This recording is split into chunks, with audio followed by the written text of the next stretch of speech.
आज बहुत ही महत्वपूर्ण डेवलपमेंट अजीत पवार और शरद पवार की लड़ाई के बीच में हुआ है। दरअसल बैठकों का दौर अब भी जारी है। एक तरफ जितेंद्र अवार्ड मिलने पहुंचे शरद पवार से। जितेंद्र अवार्ड से पत्रकारों ने बहुत सारे सवाल पूछे। उन्होंने एक ऐसी बात कही है जो बहुत चौंकाने वाली बात लगती है। क्या ये शरद पवार की सोच है? क्या शरद पवार भी ये चाहते हैं कि अजीत पवार वापस आ जाए? अजीत पवार और शरद पवार के दोबारा साथ आने पर उन्होंने क्या कहा है, ये मैं आपको बताऊंगा इस रिपोर्ट में। जिस समय जितेंद्र अवार्ड बात कर रहे थे पत्रकारों से, ठीक उसी समय प्रफुल्ल पटेल यानी अजीत गुट में जो हैं इस वक्त, वो भी सामने आए। पार्टी का संविधान हाथ में लेकर उन्होंने बहुत सारी बातें कह दी। उन्होंने पार्टी संविधान की बात कही। यही पार्टी संविधान की बात जितेंद्र अवार्ड ने भी कही है। दोनों ने क्या बातें कही हैं ये मैं आपको बताता हूं। पहले जान लीजिए प्रफुल्ल पटेल ने क्या कहा। प्रफुल्ल पटेल ने कहा कि जो बैठक बुलाई गई वो बैठक ही नहीं बुलाई जा सकती है। पार्टी संविधान को उन्होंने बताया। दरअसल प्रफुल्ल पटेल खुद कार्यकारी अध्यक्ष हैं। बाकी के जो पदाधिकारी हैं वो उनमें से बहुत सारे लोग जो हैं महत्वपूर्ण लोग, जैसे छगन भुजबल हैं, प्रफुल्ल पटेल हैं, अजीत पवार स्वयं हैं, ये सारे के सारे लोग अलग हो गए। अब पार्टी संविधान की बात करें तो पार्टी संविधान में सबको साथ में लेकर बैठक करना या किसको क्या मौका दिया जा रहा है जैसी बहुत सी बातें हैं। शरद पवार की बैठक के बाद में या जो निर्णय लिए गए उसके बाद में क्यों ये बैठक बुलाई गई और पार्टी संविधान की बात क्यों कही है प्रफुल्ल पटेल ने, वो समझने जैसी बात है। दरअसल सबके खिलाफ कार्रवाई करते हुए इनके नाम काट दिए गए, इनको बाहर कर दिया गया है पार्टी से। दोनों ही कह रहे हैं हम असली एनसीपी हैं। यहाँ लड़ाई पार्टी के भीतर ही चल रही है और पार्टी के दो धड़े अपने आप को असली बताने में लगे हुए हैं।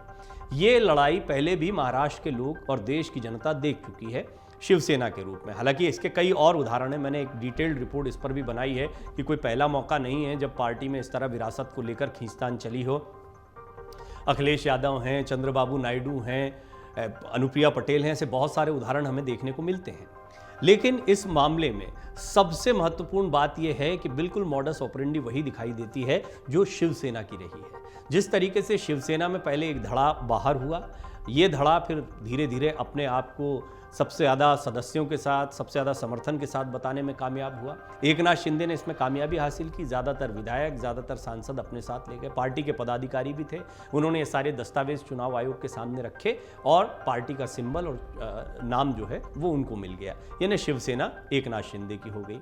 अब ये लोग बने रहे। अब अगर शिवसेना इनकी हो गई है, पार्टी के ज़्यादातर पदाधिकारी इनके साथ हैं, तो फिर पार्टी का संविधान इनके साथ में है और उस हिसाब से इन्होंने पार्टी में निर्णय लिए।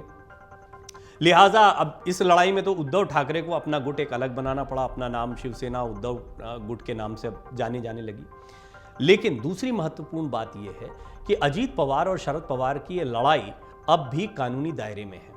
जितेंद्र अवार्ड ने अब क्या कहा और जिसको लेकर थोड़ा सा ऐसा लगता है कि इसमें मंथन बहुत चल रहा है और जितेंद्र अवार्ड क्या सोच रहे हैं ये भी बहुत महत्व की बात है। जो इक्का दुक्का बड़े नेता या बड़े चेहरे बचे हुए हैं एनसीपी में शरद पवार के साथ, उनमें जितेंद्र अवार्ड हैं और बहुत महत्वपूर्ण माने जा रहे हैं। जयंत पाटिल, जितेंद्र अवार्ड, सुप्रिया सुले, ये लोग अब शरद पवार के गुट में दिखाई देते हैं। एनसीपी के बड़े नेता रहे हैं लोग, लेकिन इसके बावजूद इनको भी पता है कि पार्टी को लेकर, पार्टी का जो नाम है और निशान है उसको लेकर बड़ी जद्दोजहद होने वाली है।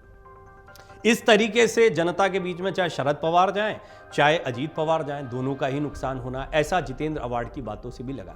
दरअसल उनसे कई सवाल पूछे गए। जितेंद्र अवार्ड बहुत ज़्यादा डिटेल में सवालों के जवाब देने की स्थिति में नहीं थे। उन्होंने ये तक कहा कि एक ही सवाल पूछ लीजिए, सब मिलकर अलग अलग छोटे छोटे सवाल आप पूछ रहे हैं। ज़्यादातर सवालों के जवाब वो टालते रहे, लेकिन एक महत्वपूर्ण बात वो यहाँ पर पत्रकारों से बात करते हुए कह गए। दरअसल उनसे जब सवाल पूछा गया कि ये एनसीपी किसकी है, सबसे पहला और बेसिक सवाल था निश्चित तौर पर क्या एनसीपी पर उनकी दावेदारी है या अजीत पवार की दावेदारी है, आपके पास कितने एमएलए हैं, ये सवाल भी पूछा गया।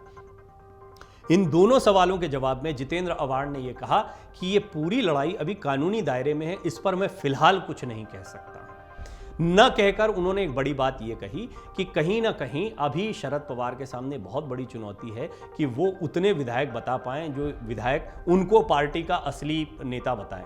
उनका चेहरा है बड़ा, लेकिन इस चेहरे को उतनी ही मजबूती से रखने के लिए जो पार्टी संविधान लेकर प्रफुल्ल पटेल आए उसको समझना चाहिए दोनों की लड़ाई क्या है। वो कह रहे हैं कि ज़्यादातर पदाधिकारी हमारे साथ में हैं, पार्टी के जो निर्णय होने चाहिए वो गलत तरीके से हुए हैं, उनको कानूनी तौर पर कोई अधिकार ही नहीं था कि वो एनसीपी की कोई बैठक बुलाएं, जो शरद पवार ने दिल्ली में बैठक बुलाई और जहां पर निर्णय लिया गया तटकरे, प्रफुल्ल पटेल, इन सबको पार्टी से बाहर निकालने का। पहली चीज़ ये तो प्रफुल्ल पटेल इस पर सफाई दे रहे थे। जितेंद्र आवाड़ कहते हैं कि संविधान जिसके साथ होता है पार्टी उसकी होती है, निश्चित तौर पर किसी के कहने से कुछ नहीं होता। उनसे अगला सवाल किया गया कि अजीत पवार कह रहे हैं कि शरद पवार को पार्टी अध्यक्ष पद से हटा दिया गया और मैं अध्यक्ष बन गया हूं। उन्होंने साफ कहा किसी के कहने से कुछ नहीं होता है, पार्टी का संविधान जिसके साथ में है उसकी पार्टी होती है। यानी वो ये कहना चाह रहे हैं कि संवैधानिक तौर पर पार्टी पर उन लोगों का कब्जा है। हालांकि इस पर उन्होंने डिटेल में बात नहीं की, लेकिन जाते जाते एक सवाल जो बहुत ही बड़ा इशारा कर गया, वो साफ बताता है कि शरद पवार, जितेंद्र आवाड़ और उनका पूरा गुट इस बात को लेकर थोड़ा चिंतित हैं। जितेंद्र आवाड़ ने यह कहा कि अजीत पवार और शरद पवार दोबारा वापस आ जाएं, इसकी मैं ईश्वर से प्रार्थना करता हूं। यह बयान जो है बहुत बड़ा बयान है, इस बयान की अहमियत समझिए। अजीत पवार बाहर गए हैं और उनके जाते ही एनसीपी पूरी तरह से टूट गई है। अजीत पवार का बाहर होना वो अजीत पवार की ताकत को दिखाता है और इसी ताकत को दिखाने की जद्दोजहद में अजीत पवार बहुत लंबे समय से लगे हुए थे। शरद पवार ने अपनी ताकत उसी दिन दिखा दी थी, हाल के अगर डेवलपमेंट की बात करें, जब उन्होंने इस्तीफा दिया, दबाव बना, इस्तीफा वापस ले लिया। अब जितेंद्र आवाड़ उनके खेमे में रहे। आपको याद होगा बड़े रोए भी थे उस समय पर जब शरद पवार ने इस्तीफा दिया था। बहुत लोगों की आंखें नम हुई थी, जितेंद्र आवाड़ भी एक थे। अब जितेंद्र आवाड़ कह रहे हैं कि मैं ईश्वर से प्रार्थना करता हूं कि दोबारा दोनों एक हो जाएं। ये बात ये बताती है कि शरद पवार के खेमे में कहीं ना कहीं अजीत पवार को लेकर यह विचार चल रहा है कि उनके बिना भी एनसीपी उतनी ही खाली है जितनी शरद पवार के बिना। शरद पवार निर्विवाद रूप से एनसीपी का सबसे बड़ा चेहरा है। इस बात का तथ्यात्मक रूप से आपको प्रमाण तब भी मिल गया जब अजीत पवार बैठक कर रहे थे और पीछे पोस्टर पर सबसे बड़ी तस्वीर शरद पवार की लगी हुई थी, जिस पर शरद पवार ने आपत्ति भी जताई थी कि आप मेरी तस्वीर का इस्तेमाल ना करें। शरद पवार का विरोधी खेमा भी उनके चेहरे का इस्तेमाल करता दिखाई दे रहा है। यानी चेहरे वाली बात, पहचान वाली बात में शरद पवार आगे हैं। अब आइए पार्टी के निर्णय। अगर शरद पवार उनके लिए देवता हैं, गुरु हैं, पार्टी को बनाने वाले हैं, राजनीति को बनाने वाले हैं, सभी लोगों को तैयार करने वाले हैं, तो ऐसे में उन्हीं शरद पवार को बाहर निकाल दिया गया। इसकी क्या आवश्यकता पड़ी? अजीत पवार ये बात जानते हैं, प्रफुल्ल पटेल, छगन भुजबल ये बात जानते हैं कि यदि शरद पवार को अगर अध्यक्ष पद से ना हटाया गया और उससे पहले उन्होंने बैठक करके कोई निर्णय लिए, तो संवैधानिक रूप से ये निर्णय ज्यादा मान्य होंगे। यानी कि तब फिर कोई अधिकार नहीं है। प्रफुल्ल पटेल को निकाल दिया तो कार्यकारी अध्यक्ष नहीं रहे, छगन भुजबल को निकाल दिया, अजीत पवार को निकाल दिया तो फिर इनके पास में वो संवैधानिक शक्तियां नहीं रही। पार्टी के भीतर जो पार्टी का अपना एक संविधान होता है, उस संविधान के तहत फिर इनके पास में निर्णय लेने की क्षमता नहीं रहती है। पार्टी के पदाधिकारियों ने मिलकर पहले शरद पवार को ही बाहर कर दिया, अध्यक्ष पद से बाहर करने की जो बात है। फिर प्रफुल्ल पटेल और छगन भुजबल वगैरह को बाहर किया गया था, सुनील तटकरे भी इनमें शामिल हैं।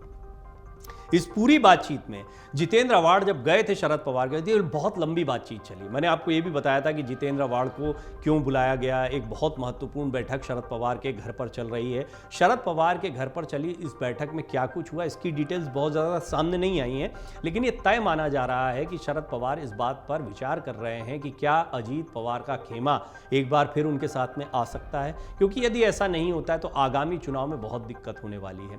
लेकिन अब इसमें सबसे बड़ी दिक्कत क्या है? अजीत पवार ने अपनी ताकत को दिखा दिया है। अजीत पवार जो चाहते थे कि शरद पवार करें, वो जब नहीं किया गया तो उन्होंने फिर इसके लिए एक कदम आगे बढ़कर खुद ही प्रयास करने शुरू कर दिए, बगावत कर दी, पार्टी के नेताओं को अपने साथ ले गए, एनडीए सरकार का समर्थन कर दिया।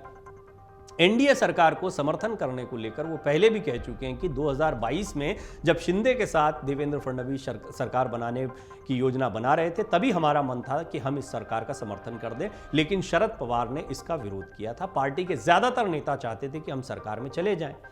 अब ये भी कहा गया, आरोप की तरह ही कहा गया कि शरद पवार खुद भी मुलाकातें करते रहे हैं। शरद पवार की ऐसी कोई खास दूरियां नहीं है एनडीए से, वो भी सरकार में जाने को लेकर कोई बहुत ज़्यादा दूरियां दिखाते हुए नहीं दिखाई दिए। लेकिन इसके बावजूद अजीत पवार जो चाहते थे वो काम नहीं हुआ, वो निर्णय उस समय पर नहीं लिया गया। शरद पवार ने क्यों ऐसा किया? दरअसल शरद पवार विपक्षी एकजुटता या आगामी लोकसभा चुनाव को ज़्यादा जहन में रखे हुए हैं, बजाय अभी महाराष्ट्र की सियासत पर फोकस करने में। लेकिन इस चक्कर में वो अपनी पार्टी के भीतर पनप रहे असंतोष को संभाल नहीं पाए, ये बात कहना भी गलत नहीं होगी। अब जितेंद्र आव्हाड जब उनसे बातचीत के बाद ये दावा करते हैं या ये कहते हैं कि मैं ईश्वर से प्रार्थना करता हूं कि दोनों एक बार फिर साथ में आ जाएं, तो ये बात इस ओर इशारा करती है कि शरद पवार की सहमति या उनकी इच्छा के विरुद्ध वो ये नहीं करेंगे। शरद पवार भी क्या चाहेंगे? ये असंतोष और ये खींचतान कोई नई तो थी नहीं। जब पार्टी में अजीत पवार और शरद पवार दोनों बने हुए थे साथ में, तब भी ये खींचतान जारी थी। लेकिन अब बात आ गई है निर्णय लेने की। यहां पर सबसे बड़ा सवाल यह है कि निर्णय लेने की क्षमता किसके पास है। शरद पवार को अभी तक ये माना जाता था जो उन्होंने कह दिया वही एनसीपी के लिए एक तरीके से निर्णय हो गया, अंतिम निर्णय हो गया।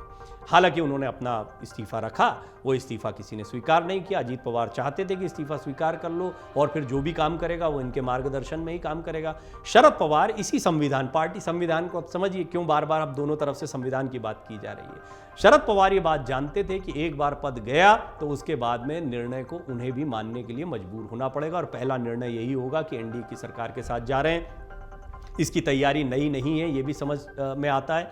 अजीत पवार के चाहे पिछले बयान हों, चाहे जिस तरीके से उन्होंने खुद स्पष्ट कहा कि 2022 में ही हम जाना चाहते थे, चाहे वो इस विधानसभा चुनाव के बाद ही देवेंद्र फडणवीस के साथ डिप्टी सीएम पद की शपथ ले चुके थे। बात अलग है कि 80 घंटे के लिए वो डिप्टी सीएम रहे। अब देखना होगा कि इस बार जो उन्होंने बगावत की है वो कितने घंटे या कितने दिनों की है। क्या अजीत पवार और शरद पवार एक बार फिर साथ में आ सकते हैं? ये बहुत बड़ा सवाल है और दरअसल एनसीपी का हित भी इसी में दिखाई देता है, कम से कम आगामी चुनाव के पहले। क्या यदि इन दोनों का साथ में आना होता है तो इसमें अजीत पवार की बात को भी माना जाएगा, इन्हें सरकार में जाने के निर्णय को स्वीकार कर लिया जाएगा? और अगर ऐसा होता है तो फिर विपक्षी एकजुटता वाला पूरा जो खेमा या लामबंदी कर रहे हैं शरद पवार, वो एक तरफ धरी रह जाएगी। और आपने देखा राहुल गांधी और शरद पवार की मुलाकात हो चुकी है। ये इस ओर इशारा करता है कि कहीं ना कहीं राहुल गांधी और कांग्रेस भी इस बात को जानते हैं कि शरद पवार एक बहुत गहरे दबाव से गुजर रहे हैं। इस दबाव को झेलते हुए भी उन्होंने निर्णय ये लिया था कि वो सरकार में नहीं जाएंगे, वो आगामी चुनाव की तैयारियां कर रहे थे। अब इन दोनों के साथ में आने के लिए सिर्फ ये है कि दोनों के बीच की खटास दूर हो जाए, जैसी चीज़ें चल रही थी वो एक बार फिर साथ में चलने लग जाए, लेकिन निर्णय फिर अजीत पवार का चले। और पार्टी में जब उन्होंने खुद को अध्यक्ष घोषित कर दिया है तो क्या शरद पवार भी इस बात को स्वीकार करेंगे? यदि ऐसा होता है तो बहुत सारे बदलाव हो जाएंगे। अभी इतनी खींचतान हो चुकी है या इस तरह की खटास आ चुकी है कि दो खेमों में बटे हुए नेता एक दूसरे के आमने सामने खड़े हैं। हालांकि बहुत सदे हुए बयान जो है बाकी के नेताओं की तरफ से आ रहे हैं, जैसे जितेंद्र आव्हाड है, आप उनकी स्थिति को समझिए। जितेंद्र आव्हाड अभी कुछ नहीं कह सकते क्योंकि उनको अपने बारे में भी सोचना है, पार्टी के बारे में तो वो सोच ही रहे हैं। शरद पवार तो अब 82 वर्ष के हैं, जैसा कि बार बार अजीत पवार और उनका गुट कह रहा है। उन्होंने राजनीति को भी देख लिया, राजनीति के सारे दांव पेच देख लिए, जिसको जहां सेट करना था कर भी दिया है। बाकी के नेता अब अपने स्तर पर काम कर रहे हैं, लेकिन जितेंद्र आव्हाड हैं, जयंत पाटिल हैं, छगन भुजबल हैं, प्रफुल्ल पटेल हैं, ये पार्टी के वो नेता हैं जिनको अपने भविष्य की भी चिंता है कि वो कहां पर जाएंगे। देखना बहुत दिलचस्प होगा कि क्या आने वाले दिनों में अजीत पवार और शरद पवार का एक बार फिर मेल हो सकता है। ये प्रार्थना जितेंद्र आव्हाड, जो कि शरद पवार के सबसे खास इस वक्त हैं सिपह सालार के तौर पर, वो कर रहे हैं, का मतलब कहीं ना कहीं है कि शरद पवार के जहन में या उनकी मीटिंग में भी इस तरह की चर्चा हुई होगी कि यदि एनसीपी को बचाना है तो एक बार फिर साथ में आना होगा। खैर, अभी जिस तरह का माहौल दिख रहा है उसमें तो ये बहुत स्पष्ट हो गया कि अजीत पवार अपने फैसले से पीछे नहीं हटने वाले हैं। तो क्या शरद पवार अपना फैसला बदलेंगे?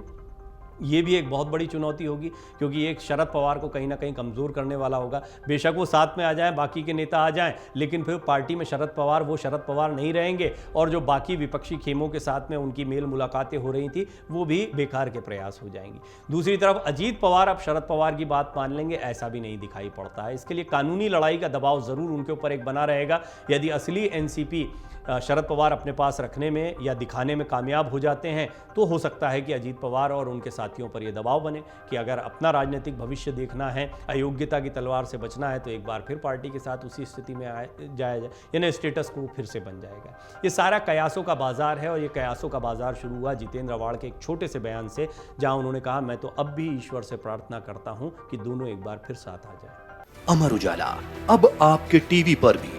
अपने स्मार्ट टीवी पर YouTube पर सर्च करें अमर उजाला, चैनल सब्सक्राइब करें और देखें ताजा खबरें, वो भी HD क्वालिटी में। और हाँ, बेल आइकन दबाना ना भूलें ताकि हर खबर हो आपके घर।